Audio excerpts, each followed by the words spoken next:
శంతన మహారాజు సత్యవతిని పెళ్లి చేసుకున్నాక వాళ్లకు ఇద్దరు కొడుకులు పుట్టారు. చిత్రాంగదుడు, విచిత్ర వీర్యుడు. కొంతకాలం తర్వాత శంతనుడు మరణించాడు. అయితే చిత్రాంగదుడు వీరుడు మరియు ధైర్యవంతుడు.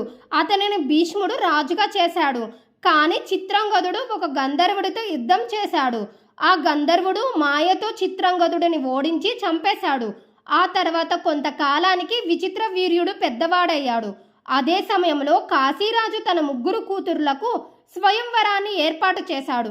అప్పుడు భీష్ముడు ఆ స్వయంవరానికి వెళ్ళి విచిత్ర వీర్యునితో వివాహం జరిపించడానికి ఆ ముగ్గురు కన్యలను తీసుకొని వచ్చాడు. కానీ కాశీరాజు పెద్ద కూతురు అంబ భీష్మునితో నాకు సల్వుడంటే చాలా ఇష్టం, నేను అతనినే పెళ్లి చేసుకుంటాను అని చెప్పడంతో ఆమెను తిరిగి వెనక్కి పంపాడు. మిగతా ఇద్దరు అంబిక, అంబాలికలతో విచిత్ర వీర్యునికి వివాహం జరిపించాడు. వివాహం తర్వాత విచిత్ర వీర్యుడు చాలా కాలం పాటు సంతోషంగా జీవించాడు. కానీ తర్వాత అతనికి క్షయవ్యాధి రావడంతో ఆయన మరణించాడు.